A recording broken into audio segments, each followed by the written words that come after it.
The Secret of Happy People, Episode 2, The Caregiver. It is sad that when asked who I consider the greatest teacher of all the teachers that taught me in school, I really cannot give a name. Not because there has not been one, but because I cannot remember her name. What I remember, though, was that she was a very happy person. I met her at age 6 when I started school for the very first time.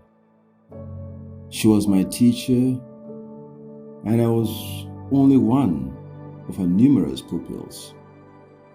I do not remember her name, but I think I know today at least parts of the secret of her seeming perpetual happiness. She was a very kind woman. She took great care of all the children in class. I think she was particularly kind to me. A woman of a totally different culture, though. She took care of me like her own. I recall once when I was sick in class, Mrs. Auntie, let's call her that, treated me as well as my mother would have. She wiped my hot forehead with cold water. She carried me on her laps, cupped her palms next to my mouth to catch my vomit. She cleaned me up, lay me beside her, stayed and cared for me until my parents came to pick me long after school. While still in her class, the Nigerian Civil War broke out and I had to be withdrawn from school and join my family to return to my village in the distant south of the country. And that was the last I ever saw her. But today, even though her image is fuzzy in my mind, I carried her memory everywhere I went. May God bless Mrs. Auntie, wherever she may be now. I recall her story in this episode because she illustrated a key characteristic of happy people.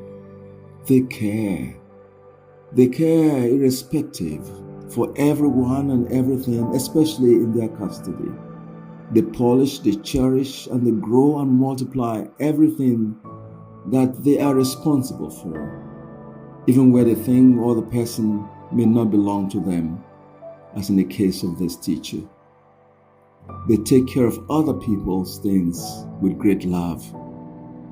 Incidentally, however, as I say, if you carry the light for others, you cannot keep it away from yourself. The same way they treasure and care for others' property in their custody, so of course they do their own. Notice, for instance, how their clothes never seem to get old because of how well they care for them. Notice how their cars always appear brand new even after years of use. Notice how well maintained and kept their homes are. The happy one is instinctively driven to add value to everything he touches, to everything it uses, to everything he possesses. The happy one is, for instance, obviously glad to have life. He is so grateful for the life that he has been given that he always wants to use it to improve life in general in expression of his happiness and gratitude for the gift of life.